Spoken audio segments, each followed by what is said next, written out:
ప్రతి ఒక్కరూ తప్పక వినవలసిన కథలోకి వెళ్ళాము. అమ్మా అమ్మా అంటూ ఏడుస్తూ పిలిచే తన కొడుకు మనోజ్ ఏడుపు విని వంటగదిలో నుంచి పరుగున హాల్లోకి వచ్చింది గీత. ఏడుస్తూ ఉన్న తన 7 ఏళ్ల కొడుకుని దగ్గరకు తీసుకుని, ఏమైంది కన్నా, ఎందుకు ఏడుస్తున్నావు? ఎవరైనా ఏమైనా అన్నారా? ఎవరితో అయినా గొడవ జరిగిందా? లేదంటే ఎక్కడైనా కింద పడ్డావా? దెబ్బలేమైనా తగిలాయా? అంటూ కంగారుగా అడుగుతున్న గీతతో మనోజ్ ఏడుస్తూ, అమ్మా, నేను నీ కొడుకుని కాదంటగా, నేను నీకు పుట్టలేదంటగా, నాకు అమ్మా నాన్న లేరంటగా, అసలు నీకు పెళ్ళే కాలేదంటగా, చెప్పమ్మా, నిజమేనా?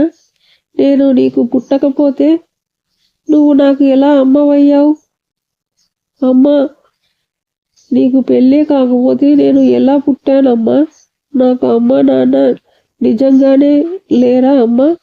అమ్మ నాన్న లేకపోతే మరి నేను ఎలా పుట్టాను? చెప్పమ్మా అంటూ ఏడుస్తూ మనోజ్ అడిగిన ప్రశ్నలకు గీత కాళ్ళ కింద భూమి కంపించినట్టు అయ్యింది. తన గుండె పగిలిపోయినట్టు అనిపించింది. చాలా గట్టిగా ఏడ్చేయాలి అనిపించింది. కానీ ఆ కన్నీరు కూడా గీతని ఎప్పుడో ఒంటరి దాన్ని చేసి వదిలేసి వెళ్ళిపోయాయి.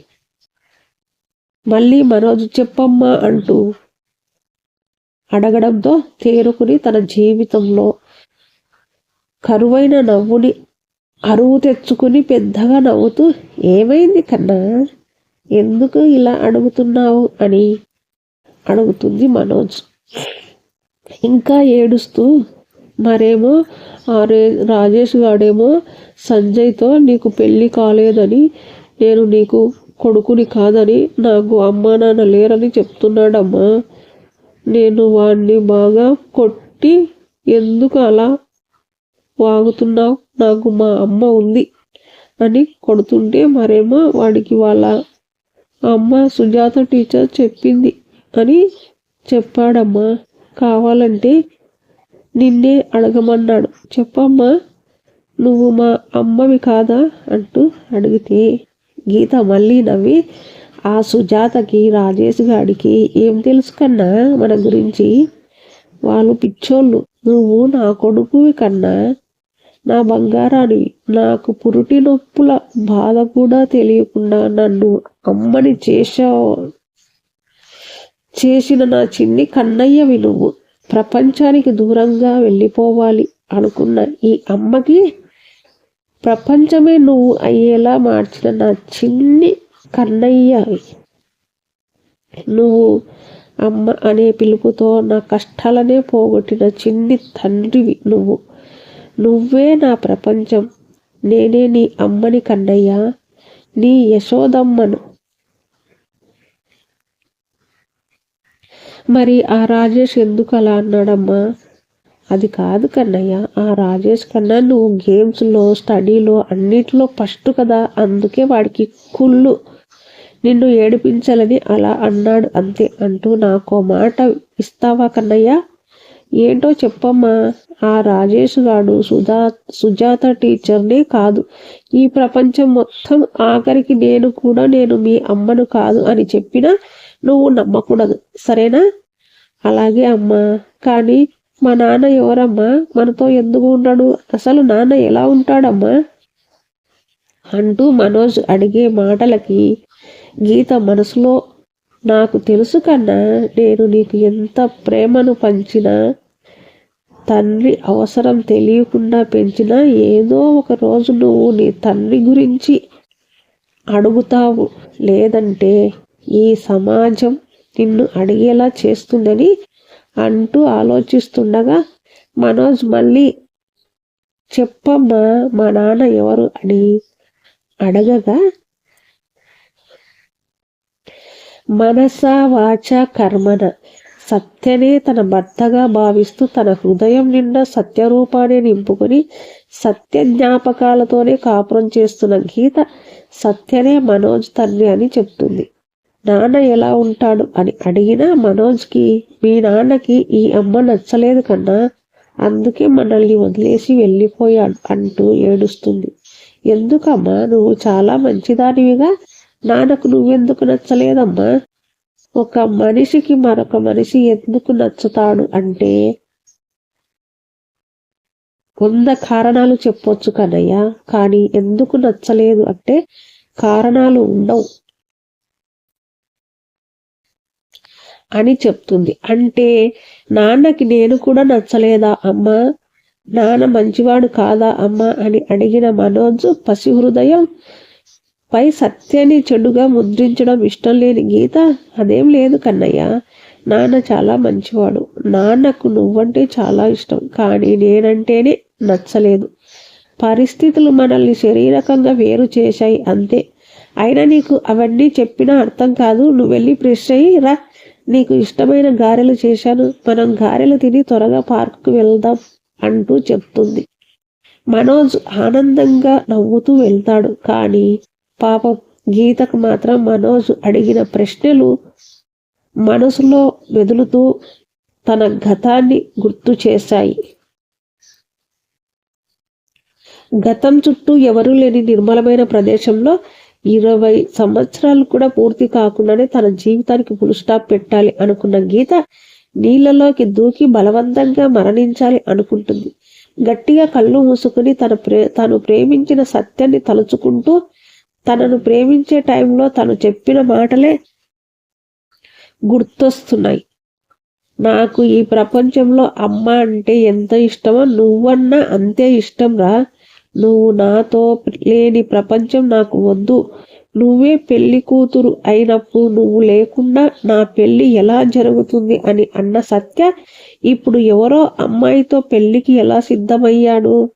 ఇదేం అన్యాయం అని అడిగితే నేను నిన్ను ఎంజాయ్ చేద్దామని మాత్రమే లవ్ చేశాను, కానీ నువ్వు అన్నీ పెళ్లి తర్వాతే అంటూ టచ్ కూడా చేయనివ్వలేదు. అయినా మోసం చేశాను అంటున్నావు.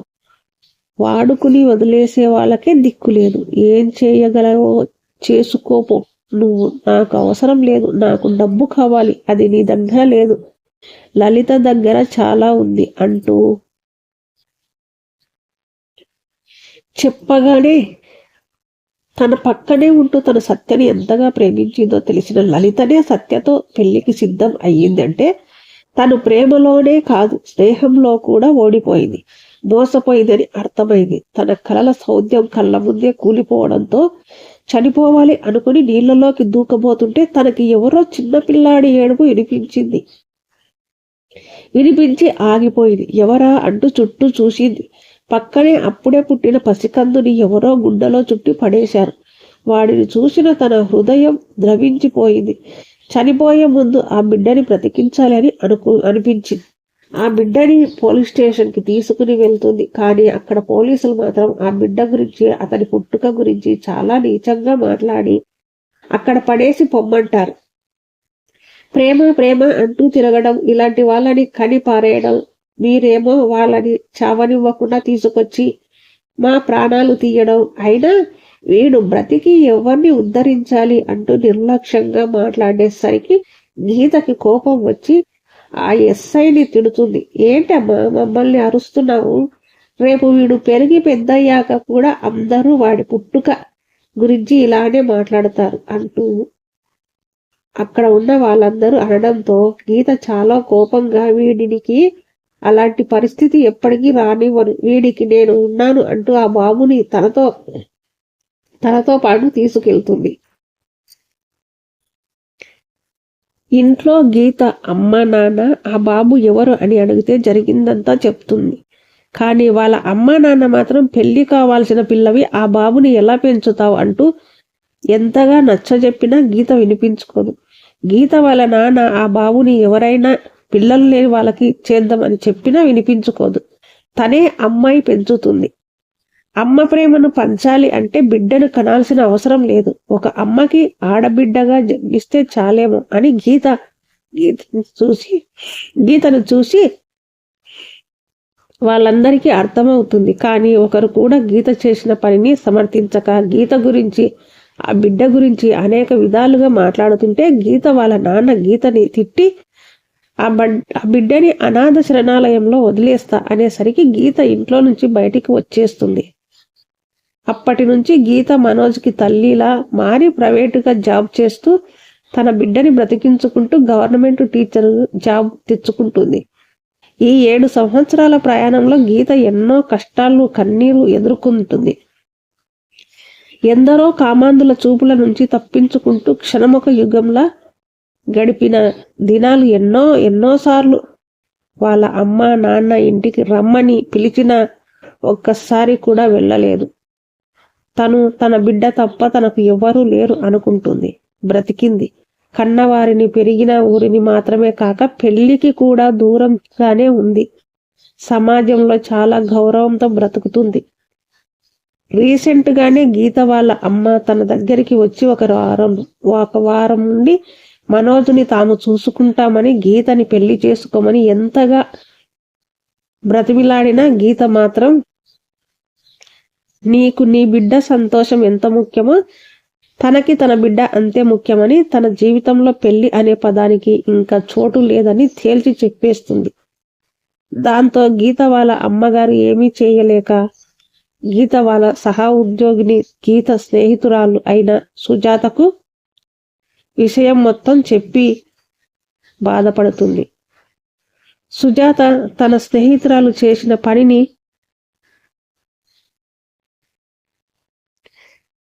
మెచ్చుకుంటూ గర్వంగా ఆ విషయం తన భర్తతో చెప్పుకుంటే సుజాత కొడుకు ఆ మాటలు విని మనోజ్ రాజేష్ చేతులతో అంటాడు, నోరు దాటితే ఊరు దాటుతుంది అంటారు. ఇప్పుడు సుజాత వాళ్ళ ఫ్యామిలీకి తెలిసిన విషయం రేపు అందరికీ తెలుస్తుంది. ఇంకా ఈ ఊర్లో ఉండటం మంచిది కాదు అనుకున్న గీత ఎలాగైనా రేపు జాబ్ ట్రాన్స్ఫర్ కి అప్లై చేయాలి. లేదంటే ఈ రోజుకి మనోజ్కి సర్ది చెప్పినా రేపు నిజం తెలిస్తే మా ప్రమాదం అనుకుని ఆలోచిస్తూ ఉండగా మనోజ్, అమ్మా నేను రెడీ, నా గారెలు ఏవమ్మా అంటూ వచ్చిన మనోజ్కి గారెలు తినిపించి మనోజ్ కూడా గీతకు తినిపిస్తుంటే, ఇది చాలు కన్నయ్య, ఈ జన్మకి ఈ నీ యశోదమ్మ జన్మ ధరించినట్లే అనుకుంటూ సంతోషిస్తుంది.